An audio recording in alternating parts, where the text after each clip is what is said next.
Hey, how's it going out there, everybody? Hope everybody's having a great day. Let's talk about private fleets versus common carriers. Okay, a little description right off the bat for you. A common carrier is 95% of the trucks on the road. They haul freight for somebody else. Let's take me for example. Let's say Kraft makes some cheese and it needs to go to Walmart. They call a common carrier for hire. We'll haul it for money. If it's legal to haul, it fits in the trailer, and I got the license to do it, let's do it. So what that does, I pick it up at Kraft, I take it to Walmart. I'm a third-party common carrier. That's how that works. Now, a private carrier only hauls their product. They don't haul product for other people. And there's a few companies I think that kind of dance on the private, not private side. One of them I want to talk about, I want to do my ink pen, is right off the bat, let's talk about one here I got wrote down. Now, I've got a list of private carriers here. I went on to a website called ttnews.com. If you Google, I think I Googled like largest private fleets in the U.S. It shows you the top 100 there at ttnews.com. Trucking Topics is the name of that website. I'll give them a shout out there. That's where I did get the, because I knew a lot of these, but, I just couldn't remember them all. So I got a nice long list here. We can talk about different things in that industry. But one I want to talk about real quick that I know of, that I've known people that worked for, both personally and on YouTube, people that I keep track of, Ashley Furniture. Now, Ashley Furniture is a little on the middle ground here. You might call them a private fleet because you are going to be hauling a lot of Ashley Furniture, but they also have a division called ADS, Ashley Distribution Systems, or something like that, I think it's called. They just bought the western part of the OTR part of Wilson Logistics. I made a video about that. Go back and check that out if you want to. It's in my M&A Trucking Business Deals playlist. Check that playlist out. Now, Ashley Furniture is known to haul Ashley Furniture. So I kind of consider it a private fleet, but then they do a lot of backhauls that are not Ashley Furniture. Now, sometimes they'll go get things that you build furniture with and haul it back to the factory. I still consider that a private fleet.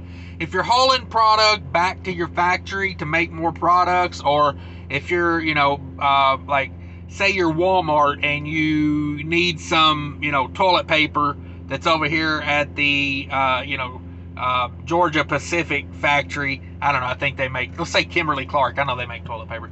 It's over here at the Kimberly-Clark warehouse, and it needs to go to the Walmart distribution center. I still consider that private because it's Walmart doing business for Walmart. But now Ashley hauls things that are not. They haul stuff like, I know they do a lot of Pepsi. They haul a lot of Pepsi, a lot of Budweiser. They do backhauls that are not Ashley. So it kind of throws me in the middle ground on them, whether that's a private fleet or not. But a lot of people enjoy working for private fleets. They do. I know a lot of these veteran guys that do, a few 5 years, 2, 3, 5 years over here at, said mega carrier or Werner or, Prime, you name them, Schneider. They do a few years over there, and then they get the taste of that private fleet. They go private, and they get a little bit of that. They get the taste of the privates in their mouth, and they no looking back. There's no looking back. So, a few private fleets. One that's in the news a ton right now is Walmart. They started saying they're going to up their pay for first year. You work for them, the first year you work for them, you're going to make $110,000 that first year. They are throwing down the gauntlet on pay right there. Let me tell you, there's a bunch of these companies that are going to have to step it up if they want to remain competitive. So here's a few private fleets for you to look at if you think maybe a private fleet would work better for you. Private fleets, in my opinion, typically have better equipment. People stick around longer, so you kind of get that feel of everybody knows what to do and they know their job, and you typically don't get as much hassle, it seems like, out of a private fleet as you do just being a standard OTR at a large carrier. So I know a lot of guys, they really start to dig the private fleet when they get into doing private fleets. But the big one right off top, these are OTR private fleets. I've also got a bunch of local fleets here, and there's a ton in the oil field industry as well. You know, the big names there, we'll go over those. But it's, you know, it's, sorry, I had to write something down there. But these are the OTR private carriers. Like if you're in a mega fleet, you might want to start calling some of these people. One good thing about a private fleet also is typically they have a lot of distribution, so you typically can have a place to park your truck when you're home if that's an issue. You know, I live in downtown Minneapolis. I do not have a place to park my truck, so I like that my carrier that I'm leased onto has a yard that I can park my truck at no cost near me, because that makes a difference. You know, that's like parking is getting crazy expensive now. I know the truck stops around the Twin Cities are charging like $300 a month to park a truck now, and the tow yards and things like that are getting that way too. So you know, it seems to me like a couple $100, $300, you know, a couple $300, you know, $300 $100 bills a month possibly I could be spending on parking. So if that's an issue to you, maybe check this out, because a lot of these have, like Walmart, of course they're going to want you to leave your truck there, because you know, these private fleets, they're going to want to maintain and do work on the truck while you're at home, which I find to be a huge advantage. You know, I'm starting to kind of factor that in when people ask me, hey, what company should I go to start trucking? I'm almost starting to recommend find one that's got a terminal within 50 miles of your house. Because honestly, let's face it, mega carriers are mega carriers. They're all one, they're all the same. I tell people, if you leave a mega carrier and go to a mega carrier, I had a buddy of mine left Prime to go to Schneider. I said, basically, you're changing the name on the side of the door, but you're not changing much else. You know, just in general terms, how mega carriers operate. But, so if a mega carrier is a mega carrier, having one that's got, you know, a terminal near your house to park your truck could be big, because I'm not a fan of parking trucks at a truck stop and going home for a few days, because, number one, people know that truck's been sitting there for a few days if it snows, because it'll be covered in snow and all the others won't. So they know it's a truck that's not being watched. They could be doing stuff to it. Number two, definitely don't want to be parked at a truck stop and not near the truck with freight on the truck. That's a big red flag right there for me. And also people vandalize your stuff. You know, I seen a truck the other day, thinking about putting this video out, but someone had took eggs and just threw a whole carton of eggs at a truck that had been parked. He was parked outside the lines. He was parked in a weird way, and you could tell the truck hadn't been moved in days, and someone had egged it. So imagine coming back to your truck and it's been egged. Hi, she, wow. But let's go over these private OTR fleets. Walmart is the big boy in the room. Number two, Nestle. Nestle has a private fleet. You know, that might be something you look into. I'm sure all of these, you know, go to their websites. You know, as bad as people need truck drivers right now, if they're not advertising their open positions on their website right now, I would say they probably need to fire their web guy, because as bad as these guys need drivers right now. But Nestle is one. They run really nice Volvos, I see. And you know, you're picking up from one warehouse going to another warehouse, because I don't even think Nestle does like warehouse deliveries. Now that I think about it, I've never seen a Nestle truck at a Walmart. I've never seen a Nestle truck at a Unify Foods or a Unfi, whatever you call it. I think Nestle just does distribution center to distribution center. So if that's something that industry interests you, learning to talk today. If that's something that interests you, not having to go to grocery warehouses, but still staying in the food game, Nestle might be one to look at for you. Tyson Foods is another big private fleet in this country. Tyson Foods, you know, if that's something that interests you, if there's a Tyson factory near you or a distribution center near you, they may be a good company. I know they pay decent. I know Ralph of Ralph's Trucking just started over there, so if you want to know more about Tyson in and outs, check out Ralph's Trucking. Good guy over there. He just started at Tyson, 61 cents a mile, and I think it's like $30 for every load you do or every stop or something like that. I mean, he shows his pay stub, so if you want to see what you could be making over there, check that out, Tyson Foods. Dot Foods, they drive the blue Volvos. Another company that looks like they got really nice equipment. Now, Dot is like they make and distribute food, and they have Dot Foods Transportation, which is the transportation division of the company. Market Trucking Answers did a live show from their headquarters with their management.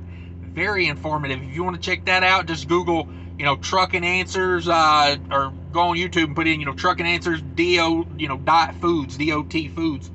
And, spell D-O-T like a word, Dot Foods. It'll probably come up. You can dig through there and find it.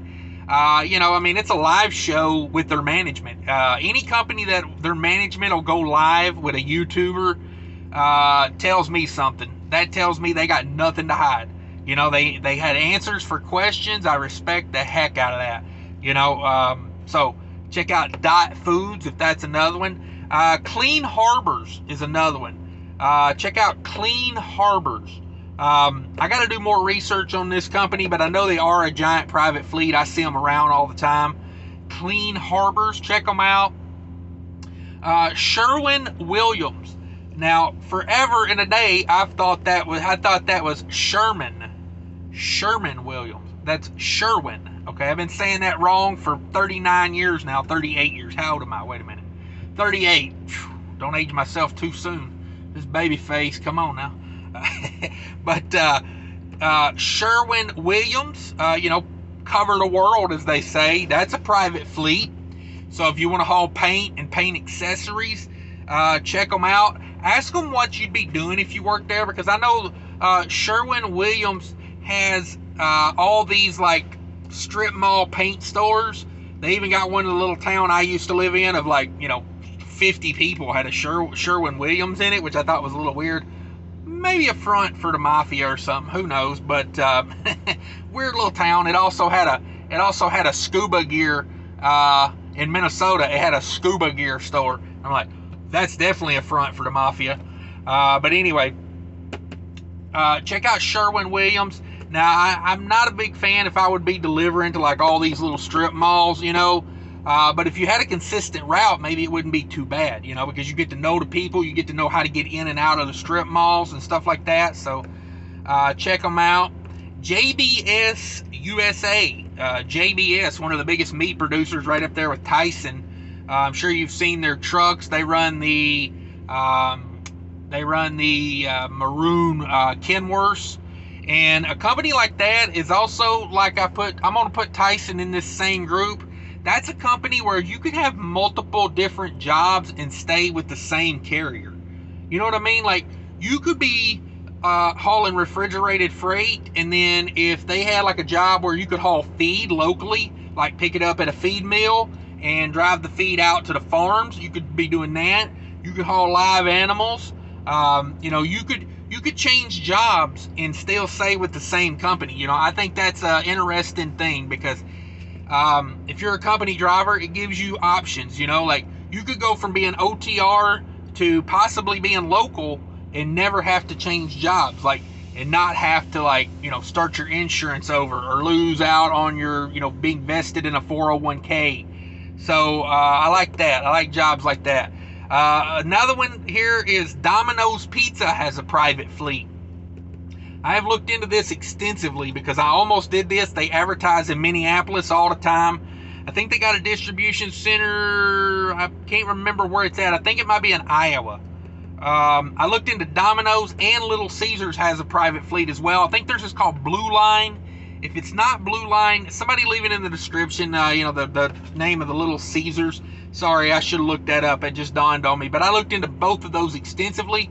Basically, what you do with these, like Domino's, I'm pretty sure Domino's was the one where you'd be on the road for 3 days. Basically, how it works is I would drive the truck down to Iowa distribution center. I would drop that trailer, pick up a preloaded trailer that's got 3, 4, 5 stores on it, deliveries on it.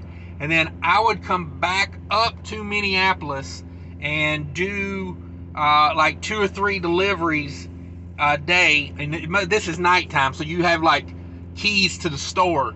and you hand deliver them. It's kind of like a US Foods or a Cisco or a PFG. You have typically a little bit shorter of a trailer, probably like a 48-foot or a 36-foot trailer, and you're going to have ramps, and you're going to have two-wheelers, and you're going to put the product in the store for them. So if you kind of don't want to be like a US Foods or a Cisco, but you still want to get some exercise and make good money, look at Domino's and Little Caesars. Like I said, at both private fleets. Little Caesars is not called Little Caesars, it's called Blue Line, if I'm not mistaken. And you still get a good workout in every day, but you're doing it at night, so you gotta be crafty too, because you gotta learn how to get in and out of these places. You know what I mean? Like I learned a lot of that when I was at Cisco, how to set yourself up and get into a place and get out of a place. Of course, this is going to be nighttime, so number one, the parking lots are going to be empty, so you're going to have more room to navigate. But if there's a car parked in your way, more than likely that car is not going to be able to move. Like during the day, you can go in and say, hey, somebody needs to move this car so I can back in here. At night, you're probably just going to have to deal with it. But you will be two-wheeling some food into some stores on that Domino's and that Little Caesars. But it paid really well, and it was basically like you were home every other night or every 3 nights. And they are using sleeper trucks on most of those routes, so you will be in the truck for that 2 or 3 days, which yes, no, I'm kind of a little bit against that. I think if you're going to be doing hard labor like that, maybe they get you a hotel so you can take a shower every day, but we'll see. Now, there are lots of local private fleets, and I'll be honest with you, if I was going to be local, I would probably be wanting a private fleet. The largest private fleet in the country is a local fleet, and that's Pepsi. Pepsi-Cola has the largest private fleet of trucks, a lot of deliveries. Then you got your food service guys, US Foods, Cisco, PFG, McLean's, Gordon Foods. Then you got those guys. And again, you're two-wheeling product into customers on those. So, just be known that a lot of work involved in that private fleet section. A couple interesting ones that I didn't even think of that I saw when I was doing this. The rental places like Sunbelt Rental. There's a few other big name, rental places that rent equipment. Now, if you're a flatbed guy and you'd like to be local with a private fleet, that seems like an interesting thing to me. You're outside a lot. You're loading and unloading equipment, so not a lot of tarping, mostly just chaining and strapping. Could be an interesting transition for somebody, And let's see, Coca-Cola's on there. That's another one, like Pepsi. Let's see, another interesting one, liquid air, like delivering, CO2 and, things to make beer and soda, delivering ammonia. I mean, just anything you could think of, man. They haul it. If it's a gas, they're working with it. So that's interesting. I find that interesting. That'd be a neat type of job. I would say most of that pays really good if you're doing hazmat tanker is money. I mean, it just is. Hazmat tanker is money, and as well it should be. You're riding around with a damn bomb strapped to you, or rather, you're strapped to the bomb. You know what I mean? And if it was just me out here on the road, I wouldn't find that too dangerous. Slow and steady. I'm not even hauling liquid tanker. I'm the turtle. You know what I mean? Slow and steady. I took that to heart when they said that turtle won the race. I felt it right here. I was like, that's my boy. So, interesting. Now, another one we're going to talk about here. Oh, yeah, and Shaw, the flooring. Shaw Flooring and Mohawk Flooring. Both private fleets. Mostly local work with those two. So, you can probably look on their website and see if they got a factory near you or somewhere around you. I know if you live in the southeast, especially like the I-24, I-75 corridor in Tennessee and Georgia, you probably got one within 50 miles of your house. So might be an option for you. They tend to pay pretty good from what I've seen. I know Shaw, I can't remember if it's Shaw or Mohawk. One of them just got a distribution center going in Minneapolis, and they're hiring drivers right now. Decent wage. I think it was like 22, 23 bucks an hour. You know, overtime after 40, legit. I mean, you know, you're not going to be in a poorhouse, but depends on how many hours you get and how they treat you. You know, that's the main thing. Now, here's a couple that I think are some of your best options. Some of the best options, and I get this from Dirty Broke. If you don't know Dirty Broke, go check out Dirty Broke. Great channel, Dirty Broke 215. He works for Gemini, Private Fleet Gemini. That's Loves. They haul the fuel for Loves. The Pilot is another one. If you can get on at the Pilot or the Gemini and haul diesel, from what I hear, you're going to make money, and it's going to be a relatively smooth, easy job. It's not going to be like, you know, crazy every day. It's like you pretty much, you go to the pickup, you load the tanker, you go somewhere and you offload it. And majority of the time, you probably got 10 customers in your area, you know, and most of those are going to be your stores. You know, I know I was at the Walmart in Mankato, Minnesota the other day, and Crete Carriers runs that show over there. It's a Crete Carriers facility, and Pilot was there dropping diesel the other day. They got underground tanks there, and you know, it's a big operation. And I know Crete was having Pilot drop it. So, you know, you probably got like, other than the Pilot stores in your area, you probably got a few things like that you're going to be doing, you know, going and dropping at you know, a terminal somewhere. I know I used to work for a carrier that Pilot used to drop the fuel for their terminal. And you know, so you'll go to places like that, but most of the time it's a pretty easy in and out type of job for the money you make. Now, I'm not saying it's easy. I'm saying for the type of money you make, you know, there's people out here digging ditches and putting roofs on houses for probably a half of what you're making over there delivering diesel. So that's what I mean by, you know, it's good pay for the work. I shouldn't say easy. It's good pay for the work. Now, other private fleets you might want to look into. Oh yeah, and back to that Pilot Gemini real quick. If you've got a truck stop near you like that, you know, maybe look in to see how they get their fuel, you know. Now, I can tell you, if it's a Loves or a Pilot, they're doing their own thing because they got their own fleets and everything. So, if you live near one of those, you know, I keep saying, once they build that Loves right down there near Minneapolis, which they ain't even got plans for it now. They're building one in St. Cloud. So, can't wait for that one. But when they build one closer to Minneapolis, I may have to go get me some of that Gemini money and do that. So, but if you live near one of those, you know, I definitely would check the website and see what's going on. Now, oil field, there's a lot of oil field private fleets out there. I didn't write many of them down because there's a ton of them. It's one of the industries that has the most private fleets in it. And I can tell you right now, if you live near the oil fields, this would probably be the route I would go. And you know, maybe when oil's down, you don't work as much, but for the most part, I would say if you get a few years in with some of these bigger oil companies, you're in. You're gonna make a ton of money, and then you're gonna retire from there. Would be probably the way to do it.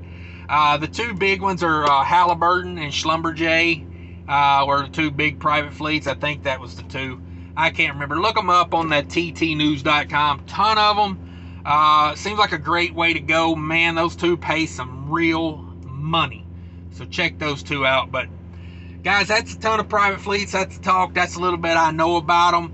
I hope it helps somebody. Like I said, most guys, once they get into that private fleet game, they don't get out of it. So it makes me think it's probably a way to go. It's probably the way to go. Especially if you want to stay a company driver. If you have no ambition to be an owner-operator, and I'm not saying everybody should be an owner-operator. A lot of people should just have the ambition to be a long-term company driver and reap those benefits, because let's face it, over a 20-year period, a guy that gets, you know, good pay, good benefits, good retirement match, and all that over a 20-year period, he's probably as well off as an owner operator with a lot less stress. That's the way I'm thinking about it these days. So just some food for thought here. If anybody else has information about private fleets that I forgot, be sure to leave it in the comments down below. I know a lot of people read the comments, they get a lot of knowledge from it, and I appreciate it. Be sure to take care of each other out there. Until later.